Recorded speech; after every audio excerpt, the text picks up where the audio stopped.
This show is proudly brought to you by the #Me Network.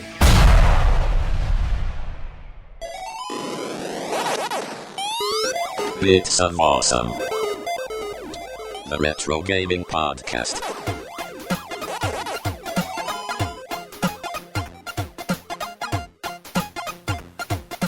Welcome to Bits of Awesome. I'm Phid McAwesome. And I'm Evil Card. And this is our fortnightly podcast on retro gaming and collecting and hunting and other bits and pieces to do with the games of yesteryear. Woohoo!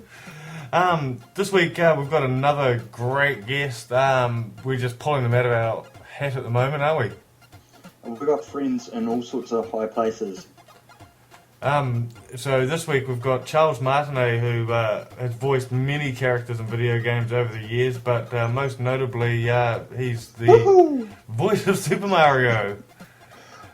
Is that really annoying? Woohoo! It's a me, Mario. Shit.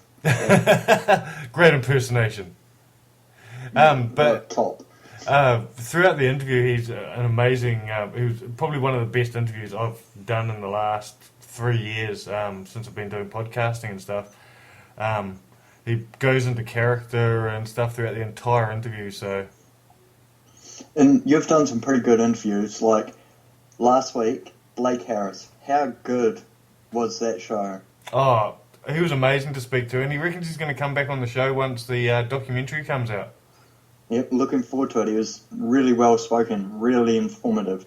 So if you're listening for the first time, go back and listen to that one. Yeah, Blake Harris is worth a listen, as well as Al Nilsson is another great interview we've had in the last couple of months. Oh yeah.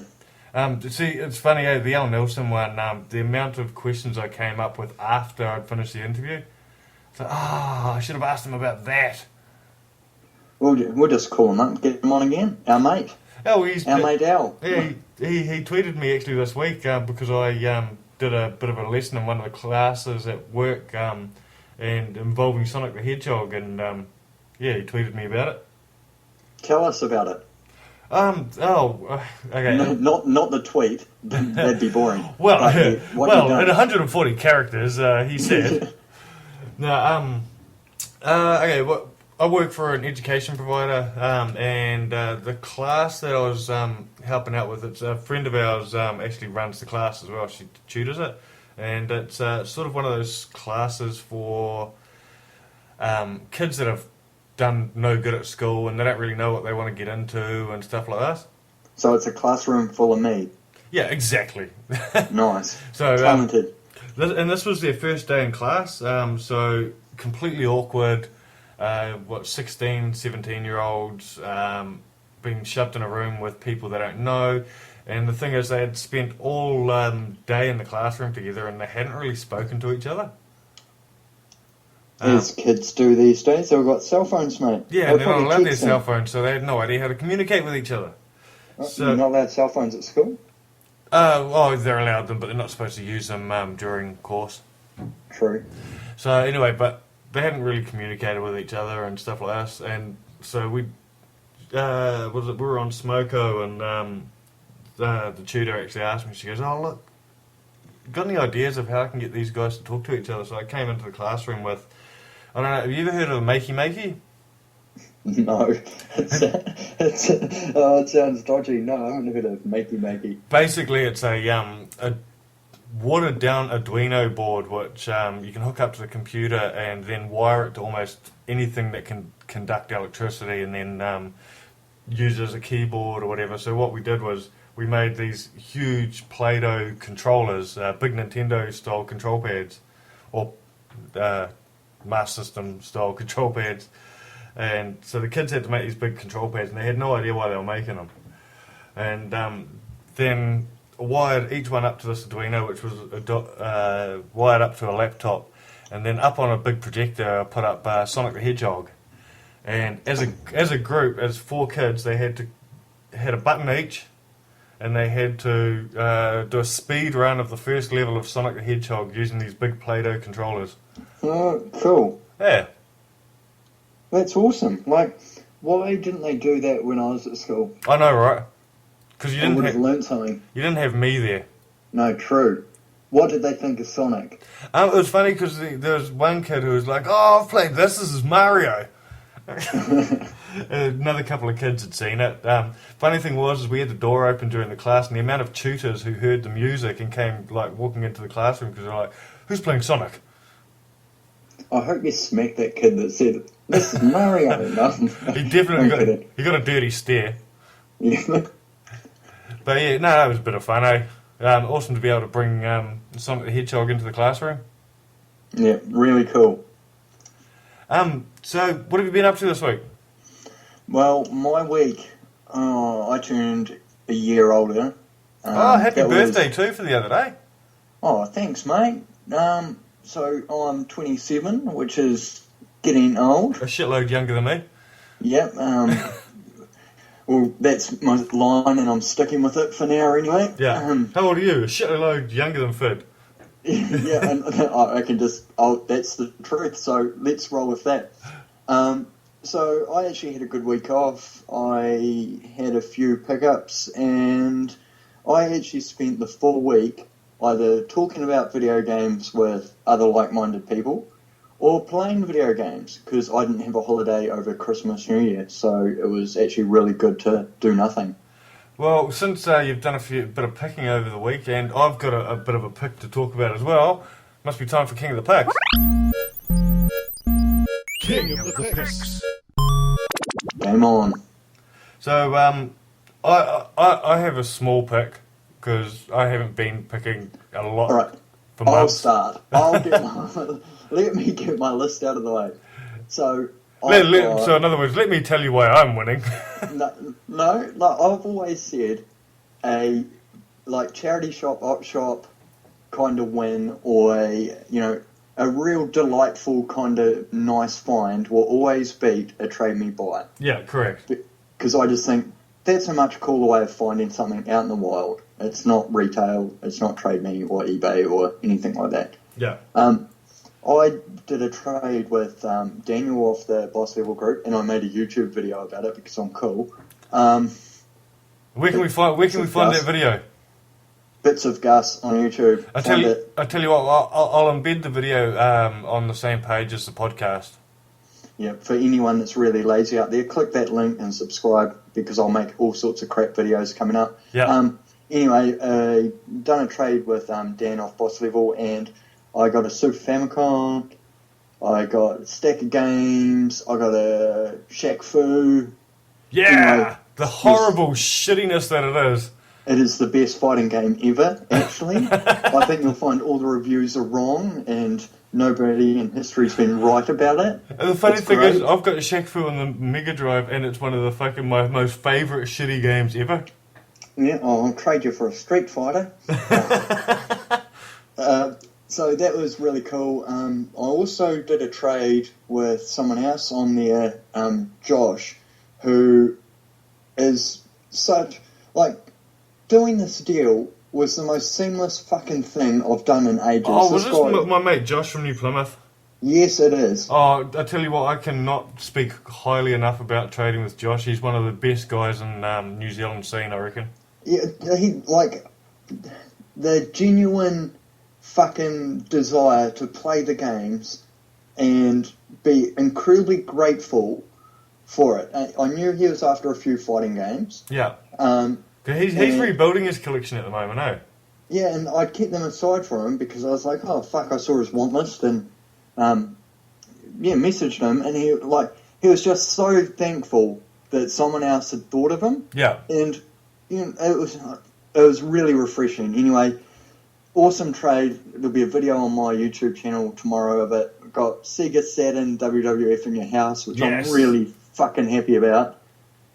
And what else? I got a couple of Mega Drive games, 3 PlayStation 1 games, which were the 2 Colin McRae's and Gran Turismo 2, Turok 2 on Nintendo 64. But it was just such a fucking good deal. Not only did I get, really good value for the trade, but to have a trade, it sounds like I'm in love with the guy. Maybe I am. What's going on? But yeah, it was just really cool to deal with someone that, was really happy that you knew the game's going to a good home, I guess is what I'm trying to say. Yeah, he's also the same sort of bloke that if you turn up to his house to do a trade, before you even do the trade, he's like, hey mate, you want a beer? Yeah. Or like I say, I just fucking couldn't recommend dealing with that guy highly enough. Yeah, definitely. Huge shout out to Josh. I've done many trades with him. He's actually got all of my Super Nintendo games. Lucky bastard. Yeah, when I was down there last time, he'd just picked up a Super Nintendo and he had no games for it. And I was down there to do some. I was down there for something else, but I took a whole bunch of crap with me as I usually do. Just in case anyone wanted to do some trades and stuff, and he told me about his Super Nintendo, so I bloody just said, hey bro, fucking hold on to these, you can play on those until you get some games. Awesome stuff. So, yeah, that was probably it, what I've had in pickups. I'm ordering some shit from Japan this week. I've got a big Saturn bundle on its way as well. So far, so good. Yeah. So tell us, what did you pick up for the first time in months? To be honest, it's been a pick that's been sitting waiting for a couple of months. Our mate Steve has been holding on to for at least 2 months, I'd say. Atari 2600 Junior.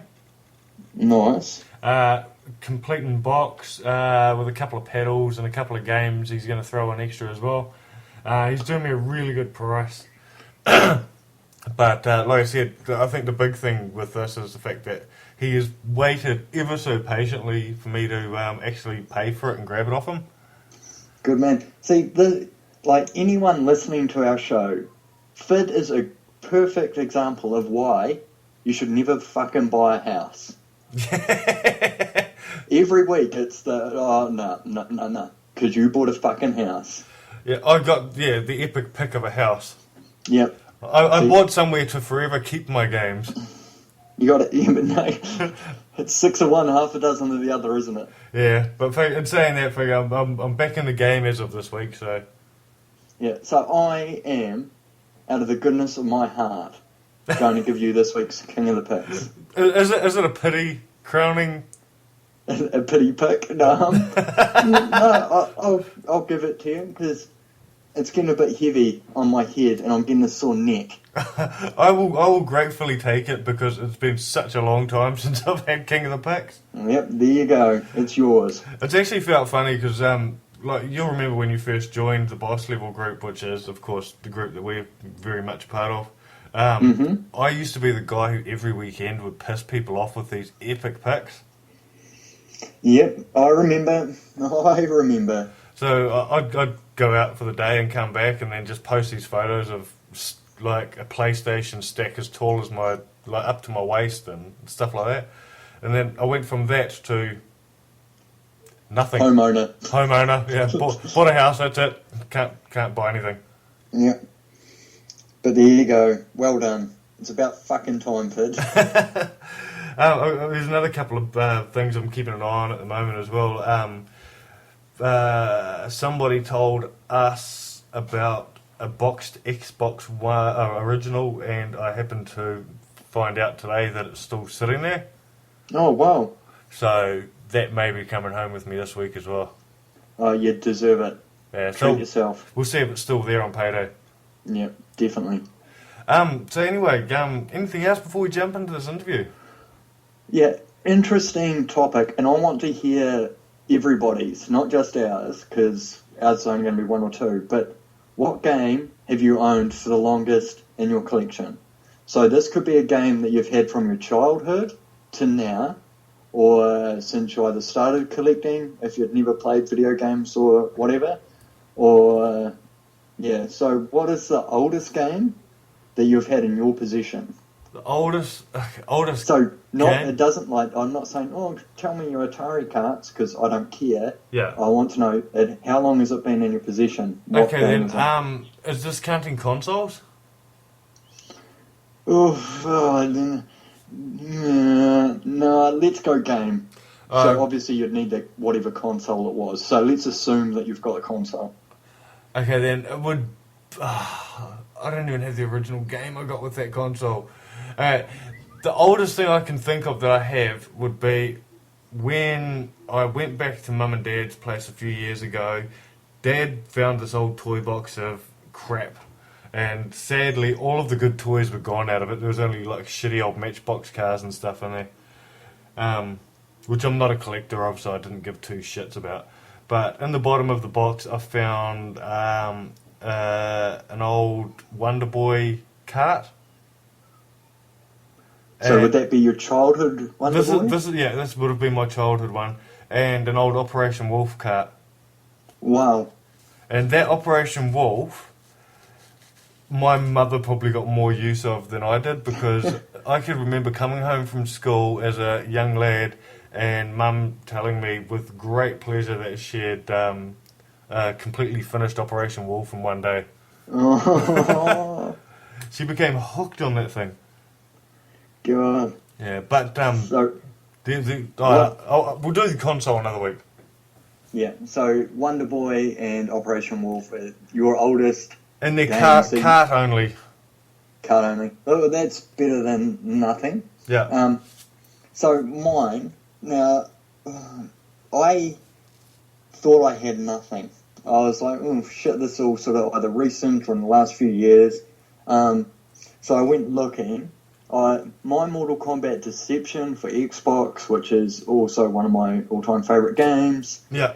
I've still got that in my collection, and still that in, original Xbox, that's not that old, but at one stage, I think I sold my whole life to support a drug habit, so to have that still, it's pretty fucking impressive. Yeah, see, and I think that's where my PlayStation games have gone. I had a heap of PlayStation games, and I'm trying to get them all back, and I've got this funny feeling that that's exactly where most of them went, was my weed habit that I had when I was a student. Yeah, cash converters or pawnbrokers. Yeah, bro, cashies. Whoever could give you cash on a Friday. Yeah, it's the one, bro. So that, and then in the weekend, I went down to the garage, and I moved into my house 6 months ago, and I was like, oh, there's something in this box, and then I was like, pulled out a PS1 game, and I was like, what the fuck, I never had Die Hard Trilogy. Opened up, and it's Duke Nukem 3D. Oh, fuck. Yeah, and I was like, fucking hell, there we go. That's probably my oldest game that's somehow still in my possession. That's disc only, isn't it? No, well, disc and tray. It's got the original tray, but for some reason it had Die Hard manual in it. Weird. And that's a great game too. That's another one I've got to get my hands on, Die Hard Trilogy. Yeah, I never... See, that's a weird thing. I never played it, and I can't remember owning. Well, like I just said before, fuck, I was smoking a lot of drugs, so God only knows. I actually fucking loved that Die Hard Trilogy when it came out. I used to play it on the Saturn. Nice. We used to hire it out and get that plus the gun, because the reason I loved that game, it was like 3 games in one. There was shooting, there was driving, and fuck, there was something else, another mode as well, and I can't really remember what it was off the top of my head. Would it have been like action? Would it have been like side-scrolling, sort of shoot 'em up or something? No, it was a fully 3D game there. It was amazing. Yeah. Oh, see, never played it. Yeah. If you get a chance to grab it, grab it. Nice, so they're our ones. I want to hear, so either tweet us at bits_of_awesome or comment below in the Facebooky machine thing, or just tell us. I want to know. It's interesting. Yeah, definitely. So what is the oldest game in your collection from your childhood? It must be from your childhood. Yeah. So it's not the oldest game you've bought. Yeah, that's right. So not Atari old. We don't care if it's PS1, whatever. I'd love to hear if it's Atari old. You know, one person does. Yeah, no, definitely. And if you've got any other suggestions about any cool questions that we could ask, or even topics that we can cover on the show, let us know. We're collating a bit of a hit list at the moment of other interviews that we'd like to do in the next year. Mm-hmm. We are? Yeah. I've reached out to one person. I don't know how much luck I'm going to have, but I want to have a talk to the Game Master. The Game Master. Don't know. I mean, this part where I go, oh yeah, the Game Master. That'd be a great one. Every American Nintendo fan right now is cringing at you. Right. Wouldn't be a first time a Nintendo fan cringes at something Angus has to say. So he's on my hit list anyway, and what we'll do now, we'll jump into the interview, which I know a lot of our friends have been waiting to hear this because I interviewed him actually last year. I got the awesome opportunity to actually sit down with him and have a chat with him. We were actually only given like 5 minutes to talk to him as well. And he sat there and just went on and talked and talked and talked. And I might even leave in the interview and not cut it out, the bit where the guy comes along and says, hey, can you wind it up? And he tells the guy that the interview's going to continue. So huge shout out to Charles for taking time to have a chat to us. Woohoo! Also, before we jump in, make sure you follow us on Twitter. We gave out the Twitter addresses before. Like us on Facebook and stuff, and check out all the previous episodes of the show. Subscribe to us on whatever platform you've found us on, and rate us if you can. It'd be awesome. Yeah, subscribe to my YouTube channel. I'm going to try. I've got some awesome video ideas lined up, but I'm a fucking amateur to the worst of the worst. But I'm going to try put effort into them. Are you going to try and put effort into making the worst unboxing videos of all time? Honestly, tomorrow's video, or it'll probably be out now, I've got a fucking cool blanket that you need to see featured in this video. Did you go for the blanket backdrop, did you? Yeah, classic. You'll love it. It is fucking awesome. There's only one way you can make a blanket backdrop even better, bro, and it is if you do a really shitty marker pen bits of awesome in the back on it. With crayon. Yeah, bro. Yep. Right, I'll aim for that for my next one. I should have a couple up this week, so we'll see how we get on. Awesome. Get the kids onto it. Yeah, the kids. I was giving you a way out then. Yeah. Yes, those kids. Alright, thanks for tuning in. Here is my chat with Charles Martinet, the voice of Super Mario. Press start. Awesome, we're here with Charles. Welcome to Hashtag TV. Hello to all of my friends at Hashtag TV. It's me, Mario. Woohoo! You number one. Ha ha! So can you tell us a bit about how you got into this gig of voicing Mario and all the other characters Well, you voiced? you know, I truly did crash an audition about 23, almost 24 years ago. I was on the beach, relaxing, enjoying myself, and a friend of mine called me up and said, you've got to go do this audition. It's for a trade show in Las Vegas. And I said, there is absolutely no way I would ever crash an audition. I'm a professional actor. Where should I go? And for some reason, I don't know why, I left the beach, I went to this audition, I was walking in as the producer was walking out, and I said, can I read for this? And he's, all right, come on in, we'll set the camera up. You're an Italian plumber from Brooklyn. So make up a voice, make up a video game, start talking, and whenever you stop talking, that's your audition. Now, you're going to wear these things on your face. These contacts will be glued there. So when you talk, you'll say, hello, I'm Mario. And that will roll these little track roller balls, and that'll go through a supercomputer. And then the people on the other side will just see the cartoon character of this guy, Mario, and he'll be saying, hello, hello, you know.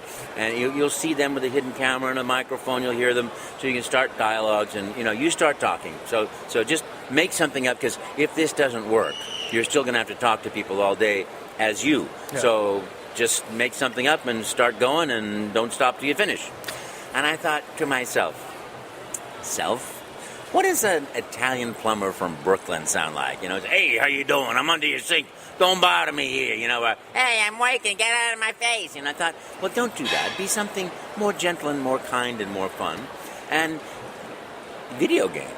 I don't know anything whatsoever about video game, except, So you had no experience Pong. with Mario before this? No, I never heard of Mario, never heard of Nintendo. I knew Pong, I knew Space Invaders, I knew waka waka waka waka waka waka, you know, and that was about it, you know, and I thought, well, I can still just make something up and have fun.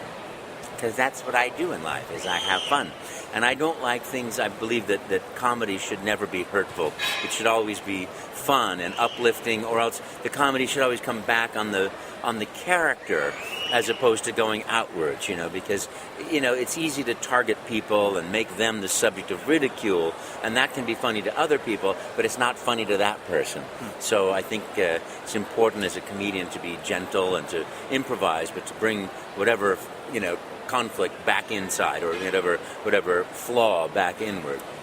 So I'm just thinking, well, I can just certainly make up a voice, and I'll just make things up because I don't know anything about video games. I didn't know anybody could have a hero in a video game, and I'm sitting there thinking about, I could do, I could Gremio and Tammy the Shrew that I had done before. Nice Italian guy, very gentle, but and I could do something like that. And I heard action. I said, hello, I'm a Mario. Let's make a pizza pie together. I tell you what, you go get some sausage. I'm going to get some spaghetti. We put spaghetti and the sausage in the pizza, and then I'm going to chase you the pizza. If I catch you the pizza, you gotta catch me with the pizza, because you're gonna make another pizza and chase me with it, and then we're gonna make it kitchen sink, and we're gonna slide down the hill, and then we make spaghetti meatballs, and I don't know, I was sitting there thinking, going, this is really fun.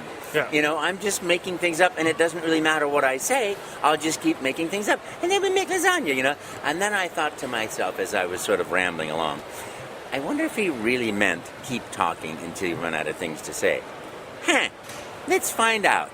And I just kept going, and I kept going, and I kept going. Again, I was chasing each other around and making things up and swinging from noodles from the chandelier, And all of a sudden, I heard, stop talking, cut. There's no more tape. Thank you. I'd apparently gone for 35 minutes. Oh, wow. And, and he said, thank you very much, we'll be in touch. And I thought, okay, there's the kiss of death. That means there's the door, don't let it hit you, And so I thought, okay, thank you very much. And I thought, gee, that was really fun. And I went back to the beach, I watched the sunset. He got on the phone, he called up Nintendo and said, I found our Mario, I got him. Yeah. And they only sent my tape. That was the only tape they sent up there, and that was 23 wonderful years, and obviously I have not yet stopped talking. Yeah, so I understand, you initially did this just for the trade show. How did that transition into voicing for Mario 64 and onwards? That was a really great gift. The way that transformed was, it was originally a kind of what you call a one-off. It was supposed to be one job, but we all had so much fun with it. Fortunately, Nintendo had a lot of fun with it, that we did it a second time, then a third and a fourth time. And, whenever I would see Mr. Miyamoto walking by, I'd say, Papa, hello, and we'd take pictures and things. And one day I got a phone call, Mr. Miyamoto would like you to be Mario in a Mario game. And I said, oh, woohoo! There's one of those, let me check my schedule. Okay, I'm coming, And that went up to Seattle and recorded our first Mario game in Mario 64, and that was just an absolutely magnificent and wonderful experience. And every game recording has been so much fun since then. And since then, you've also voiced more characters. So what? Yeah, it's such a great gift. We did a real-time animation Wario, hey, rotten day, and then we had a Donkey Kong too, which I don't do the Donkey Kong anymore, but for I was doing, ooh yeah, Donkey Kong, and that was fun. And then one day I walk in and there's Waluigi, and doing that. I think that was for Mario Tennis 64 or Mario Kart 64, and then along came the babies and Double Dash, and the rest has just been a wonderful history of doing great games. Awesome. Now I understand that you're also fluent in French. Yes, I do speak French and Spanish and a little bit of Italian. So have you ever had to do any of these characters in other regions' voices? Yes, well, the characters in the game always do that one speech, so that will be true for every game. Will have the same speech, but when I go to a place, like Mexico or South America, I say, "Hola, soy yo, Mario." Woohoo! Cool. Yeah, it's fun. You haven't learned how to say anything in Māori with Mario's voice? I have not yet. I'm here to be taught, So why do we say... how do you say, hello, it's a me, Mario. Kia ora. Kia ora. Woohoo! That's awesome. Thank you. Are we ready to wind up, are we? Yeah. Oh, really? Oh, I thought this was... No, we've got Channel 4 now. Oh, sorry. And no. Oh, we don't thought say we had sorry. unlimited time, so I was stretching everything out. It's all right. Well, it's all right. But You were doing just great. ask me 2 or 3 quick questions, and Yeah. I'll talk about Armageddon and how great it is to be here in Hamilton, and so we'll just transition into that. Yeah. So what's your experience been like in New Zealand so far? I have had such a great time. I love doing Armageddon here in Hamilton and later in Wellington. It's so much fun to see the cosplay and see people dressed up, and we're signing autographs, and we're doing lots of fun things with fans. It's really fantastic. Like I would say, is New Zealand is Super Mario Land. Woohoo! Awesome. Really fun. Yeah, Thanks for your time. It's been amazing meeting you, and I know personally I'm a massive retro gaming fan, so Thank you. it's an honour for me personally as well. Thank you very much, and thank you very much for playing my games. Woohoo!